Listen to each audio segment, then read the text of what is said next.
Are you in the right place, old man?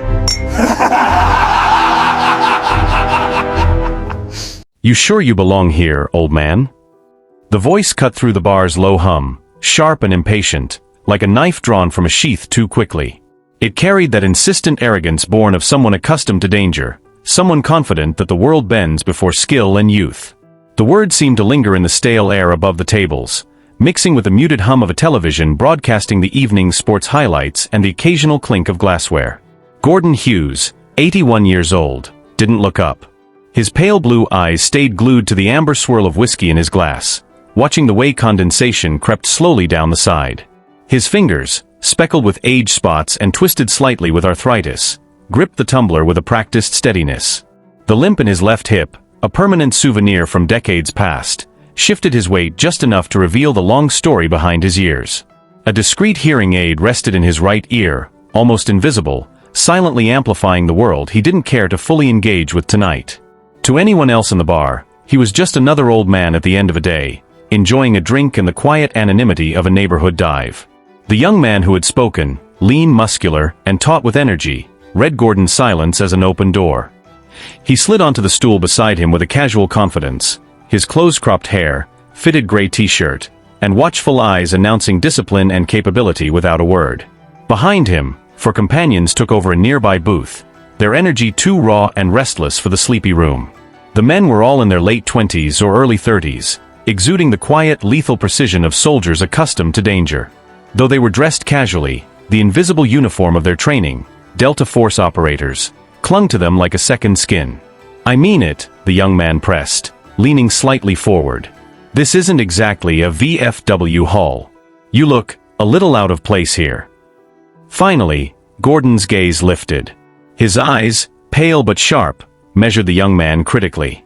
They were eyes that had seen sun-baked deserts, jungles dripping with humidity, and the dark corners of human depravity. They held a weight that made even confident men pause. Gordon's response was subtle, a non-committal shrug paired with another sip of whiskey. Jake's companions laughed quietly from the booth, their amusement riding the edge between mischievous and dangerous. Their leader's bored, slightly inebriated curiosity had just found its target. Jake's eyes flicked to the jacket draped over the stool, faded olive green, frayed at the seams, a patch on the sleeve barely recognizable. The design was ambiguous. A skull? A winged emblem? Time had almost claimed it entirely. "Seriously," Jake said, smirking, "what's that supposed to be? Some flea market bargain for nostalgia points?" Gordon's face remained unchanged. With deliberate slowness, he drew the jacket closer, holding it like it was part of him. "Old patch," he murmured, voice low and gravelly, almost a growl. For men like Jake, raised on honor and combat, even unofficial insignia carried a sacred weight. To see one questioned, even in jest, was like tossing a match onto dry kindling. The suspicion of stolen valor was not taken lightly. Jake leaned in, voice dropping. "An old patch, huh? What unit?" Gordon turned back to his drink, silent. He hadn't come here to relive memories or argue. He had come for routine comfort, the quiet hum of wood, beer, and anonymity. But Jake and his team were relentless. Trained to identify hesitation and exploit it, they circled like predators sensing vulnerability. Coyle, the broad-shouldered operator with a jaw like chiseled stone, stepped beside Jake. "He doesn't want to talk, Jake." "Maybe it's classified," he said, his grin playful yet edged with tension. Jake's face darkened, patience fraying. "Classified, huh? Secret squirrel stuff? Come on. Share a war story. We're all friends here." Maria, behind the bar for 2 decades, watched the unfolding tension with mounting unease. She recognized Gordon, the regular who came 3 nights a week, always the same stool, same whiskey, same quiet demeanor. She also recognized the energy of these young soldiers, dangerous in its rawness and unpredictability. Her instincts screamed that this was more than a barroom confrontation. Jake's eyes caught the faint outline of a combat infantry badge above the pocket of Gordon's jacket. He noted the way Gordon moved, not slow, but deliberate, economical. The kind of controlled movement that only years of combat instill. Jake's curiosity mixed with ego and liquor. He wanted to expose what he assumed was a fraud. "Look," Jake said, jabbing at the patch, "I'm not asking for state secrets." But men I know, men better than you or me, died for their patches. Seeing some old guy wear one he can't even name? That pisses me off. So what unit? The rest of the young men closed the circle. Patrons shifted nervously, sensing the tension, but unsure whether to intervene. Gordon observed them, young lions, confident, brimming with energy and certainty. He let out a slow, measured sigh. "Doesn't matter anymore," he murmured. Jake scoffed, finger tracing the frayed threads. "That's what they all say." And then it hit Gordon, memories sharp and immediate, the acrid tang of cordite, the thrum of helicopter blades, a young man beside him grinning through grime and sweat as he pinned a fresh patch on Gordon's uniform, identical to the one he wore now. The flash was brief but searing. 25 years old, packed in the back of a Blackhawk, the floor slick with blood, a patch handed to him as a promise, a headstone for ghosts. The bar reformed around him, yet the tension was now electric, palpable. Jake's hand lingered on the jacket, oblivious to the invisible storm forming just beyond the horizon. Maria's instincts kicked in. She slipped to the back office, fingers trembling as she dialed a number she had never needed until tonight. A retired two-star general's emergency contact, reserved for men like Gordon Hughes. "Operation Center," the voice answered. Maria explained the situation quickly, calm despite the tremor in her hands. Gordon, elderly veteran, harassed by a group of young operators in a dive bar, escalating dangerously. A pause. Then the officer's voice shifted from routine to urgent. "Keep them there. Do not let them leave. Help is on the way." The storm was about to break. The bar's atmosphere had thickened, as if the air itself were holding its breath. Conversations had quieted to whispers. Glasses clinked nervously against coasters. Even the hum of the television seemed to dull, background noise swallowed by the growing storm. Jake leaned closer to Gordon, eyes narrowing. "All right, old man," he said, voice low and sharp. "Enough games. You're either telling us the truth, or we'll find out the hard way." He let a smirk creep over his face, but it lacked humor. It was the arrogance of someone who had survived on skill and certainty, convinced the world was predictable. Gordon, unshaken, continued to cradle his whiskey. His gaze drifted past the man to the worn bar top, the deep scratches marking years of spilled beer and clumsy hands. Inwardly, he measured the risk, calculated the moves of these young predators. Every muscle memory from decades past whispered caution. But he also knew patience was a weapon, sometimes sharper than any blade or rifle. "You boys enjoy intimidating old men," he murmured finally, voice low, measured, yet carrying a weight that made the bar go still. Jake chuckled, though it lacked warmth. "Not intimidating," he corrected. "Just verifying. You see, in our line of work, every badge, every patch has meaning. Every story carries weight. And if you're faking it..." "Faking what?" Gordon interrupted softly, eyes finally meeting Jake's. Pale, tired, but unyielding. There was no fear, no tremor in the voice. Just clarity. A silence fell heavier than the words themselves. Coyle stepped closer, placing a hand lightly on Jake's shoulder. "He's not going to tell you. Let it drop, maybe." Jake bristled, leaning forward until the two were almost nose to nose. "Top secret, huh? Come on. We are friends. You want to be one of us? You've got to tell us. Don't hide behind that drink." The other patrons shifted, uneasy, some inching toward the exit. They were witnessing more than a bar argument. The energy was something raw and dangerous, military precision against a quiet wall of experience. Maria behind the bar kept her hands clenched on the towel she was drying with. She had seen this before, the intensity, the thrill of young soldiers testing their limits, but this time, it was different. Gordon wasn't just another old man. She knew it. Jake's attention returned to the patch. He traced a finger over the frayed threads, trying to force recognition. "Look at this. I've seen men die for less. Don't you think we deserve some respect? You've got that badge there, and you can't even tell us where you were? Who you were with?" Gordon exhaled slowly, letting the weight of his years sink into the chair. The memory flashed again, the Blackhawk, the mud, the sweat, the smell of cordite and smoke.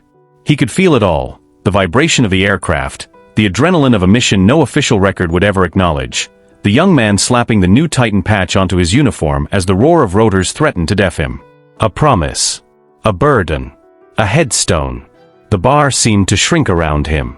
Jake's hand lingered on the patch. For a moment, Gordon saw the arrogance of youth, raw and untempered, and a flicker of something he had once known: fire, eagerness, discipline. And yet, that fire was misdirected. Maria's mind raced. The old man's calm contrasted starkly with the young soldier's aggression. She knew escalation could turn violent in moments. Reaching under the counter, she fumbled for the drawer she rarely touched. Inside lay a laminated card, worn from years of use, bearing a single phone number. The retired two-star general who had once frequented this bar had given it to her decades ago. He had said, "If a man ever shows up here and you suspect trouble beyond your control, call this number. Don't ask questions. Just call." Her fingers shook slightly as she dialed. The phone rang twice. "Operation Center," came the clipped voice. "My name is Maria," she said, keeping her voice level despite the racing pulse in her chest. "I'm calling about a man named Gordon Hughes. He's an elderly veteran, here at my bar, being harassed by a group of young men. They're trained, military types. They won't leave him alone, and I fear for his safety." The line was silent for a long moment. Then the officer's tone shifted. No longer the clipped, routine detachment, but sharp and urgent. "Keep them there. Do not let them leave. Help is en route." Across town, in the secure windowless room of the Joint Special Operations Command Operations Center, Sergeant Miller's stomach dropped. Gordon Hughes. The name triggered an alert, a level of clearance that bypassed multiple layers of protocol. Files blinked on his monitor: Project Titan, Operation Nightshade, the Scythe of Kandahar. Red lines marked warnings: do not engage. Do not detain. Contact 6th level immediately. A veteran of decades, Miller's hands trembled slightly as he grabbed the secure line to his commanding officer. Almost 10 o'clock at night. Protocol be damned. A legend was under threat. Back in the bar, Jake's impatience was palpable. He grabbed Gordon's arm, attempting to haul him to his feet. "All right, that's it. We're taking a walk. MPs will straighten this out. Maybe a cell, maybe a psych evaluation. You seem confused." Gordon's eyes, pale blue and steady, flickered with a spark, centuries of experience boiling to the surface. He didn't resist. Not yet. But the air itself seemed to quiver with latent power, the quiet force of a man who had walked through hell and returned unbroken. Jake's friends tensed. The bar held its breath. Maria's hands clenched tighter, her mind racing. She had called for help, but seconds stretched like minutes. She could see the danger escalating, the youth, untested in this context, pressing a man who had faced things they could barely imagine. Then it happened. The door swung open with sudden authority. The bell jingled violently. The night air poured in, cool and decisive. 3 black SUVs slid to the curb without a sound. 6 men stepped from the vehicles, civilian clothes impeccably tailored but movements honed with military precision. Their presence shifted the energy of the bar. Leading them was a tall man with graying hair, face carved from stone. Colonel David Williams. His gaze, cold and calculating, fixed on the hand gripping Gordon's jacket. The room stilled. Jake froze, realization dawning too late. The smug confidence evaporated, replaced by raw, gut-wrenching dread. The colonel walked to Gordon, silent but commanding, stopping 3 feet away. Then, in a gesture that froze time, he saluted with perfect, sharp precision. "Mr. Hughes," his voice reverberated, calm but filled with profound respect, "it is an honor, sir." Gordon slowly rose, acknowledging the salute, his own movements deliberate and unhurried. The younger men stared, jaws slack, hearts hammering. The colonel's eyes swept across them, each step deliberate, weighty, carrying judgment beyond words. The bar seemed to shrink beneath the presence of Colonel Williams. Every patron felt it. The hum of conversation ceased entirely. Jake's grip on Gordon's arm faltered as he stared at the tall, graying man approaching, realizing the magnitude of his mistake. This was not just a commander. This was a living legend, someone whose reputation stretched across the darkest corners of classified operations. The colonel stopped a few feet from Gordon, eyes locked on him, unflinching. Then, with precise and almost ceremonial motion, he snapped to attention and raised a hand in a salute that was sharper than any sword could cut. "Mr. Hughes," he said, voice resonant and unwavering, "it is an honor to see you." Gordon rose slowly, his joints stiff, each movement deliberate. The weight of decades pressed down on him, but there was a dignity in his stance that made the room tremble with respect. He inclined his head in acknowledgement, a small nod of recognition that carried a lifetime of stories, sacrifices, and unspoken battles. The young men, Jake and his 4 comrades, stiffened like schoolboys caught in an unforgivable misdeed. The air seemed to press down on them, the gravity of the moment almost physical. They had not expected to confront the past incarnate of their own unit, a man whose very name was whispered in training circles with reverence and awe. Colonel Williams' gaze shifted from Gordon to the young operators, piercing, unyielding. "Do you realize what you are doing?" His voice dropped to a whisper that cut sharper than any shout. "You are paid to fight, to follow orders, to operate as a unit. You are not qualified to judge this man. You are not authorized to harass him. And you are certainly not competent to measure his worth against your ignorance." Jake opened his mouth, but no sound emerged. His chest heaved, eyes fixed on the floor. Each of his friends mirrored the same disbelief, the same dawning terror of shame. William's voice carried across the bar, addressing everyone present, civilian and soldier alike. "You see this man," he gestured to Gordon, "and you see a quiet old man. A faded jacket, a worn patch. But I see a lifetime of courage and impossible deeds. I see the man who held the northern flank at Takura for 17 hours, alone, while his team was wounded or killed. I see the man who went into Cambodia in 1971 on missions so classified they were denied by 3 presidents. I see the creator of combat techniques that saved countless lives. You see a joke. I see a monument." He paused, letting the words sink in, then bent slightly, eyes softening as they landed on the frayed patch on Gordon's jacket. "And this insignia," he said, voice reverent, "represents Mac Vog, a unit officially non-existent. Ghosts who operated in impossible places. And within them, a hunter-killer element called Titan. 4 men. Only 4. And one of them stands before you now. Titan 3. The name reverberated through the bar, a sacred syllable, unspoken outside the highest circles of their world. The young operators' knees went weak, their arrogance replaced by awe and shame. They had tried to tear down a legend, and now they stood naked before it. Colonel Williams turned away from Gordon, his voice now a calm, disciplined command. "As for you," he said, addressing Jake and his men, "my office. 0500. You are on report. This is not a punishment of strength, but of understanding. You will learn humility. You will learn history. You will learn that honor is earned through actions, not assumptions. And if you fail, you will fail yourselves before anyone else." Gordon, finally speaking, broke the silence. His voice was steady, tempered with the quiet wisdom of years. "They're young, Colonel. They have fire. I remember it well. That fire is what makes men good at their work. You just have to show them where to direct it." He looked past the colonel at Jake, whose head remained bowed in shame. "It's about the man beside you. That's what matters. Everything else, the uniform, the badges, those are just symbols. Noise." He reached over to his worn jacket and lightly ran his thumb across the Titan patch. Another flash of memory swept over him, the humid jungle, the choking smoke, the dying voice of a teammate pressing the Titan patch into his hand. "You are the last one," the voice rasped.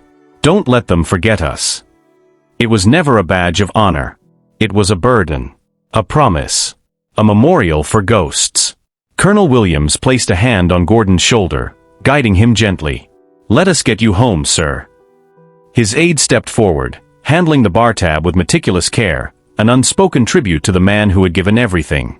The young operators were left to absorb the weight of the lesson. They were not discharged, but they were grounded from operations, subjected to weeks of remedial training. It was not about marksmanship or fitness, it was about history, humility, and respect. They spent days in archives, reading the unredacted histories of units like Mac Vog and Titan, nights writing reflections on honor and legacy. They were forced to confront their arrogance and understand the continuum of sacrifice they had so casually tried to dismiss. A week later, a formal letter of apology arrived at Gordon's modest home, accompanied by a lifetime offer of medical care from the base hospital. Gordon politely declined. He wanted no rewards, no recognition. Just his quiet life, his solitude, the small routines that brought him peace. 3 weeks passed. One Tuesday evening, Jake returned to Maria's bar alone. He was no longer arrogant, no longer casual in his swagger. The fire in his eyes had tempered into reflection. He approached the bar, voice quiet. "Maria," he said, almost reverent, "I came to apologize. For myself and the others. For being so blind. Maria nodded, wiping a glass, knowing the journey Jake and his men had undergone. It was a humbling path from arrogance to understanding, from ignorance to respect. Outside, the sun set, spilling orange light across the quiet street. Inside, Gordon's stool remained empty, the air still echoing with a memory of lessons learned, lives remembered, and the silent power of a man who had carried history on his shoulders. The worn patch on his jacket, now understood by those who had doubted it, remained a quiet testament to courage, sacrifice, and the truth that sometimes legends walk among us in the plainest of forms.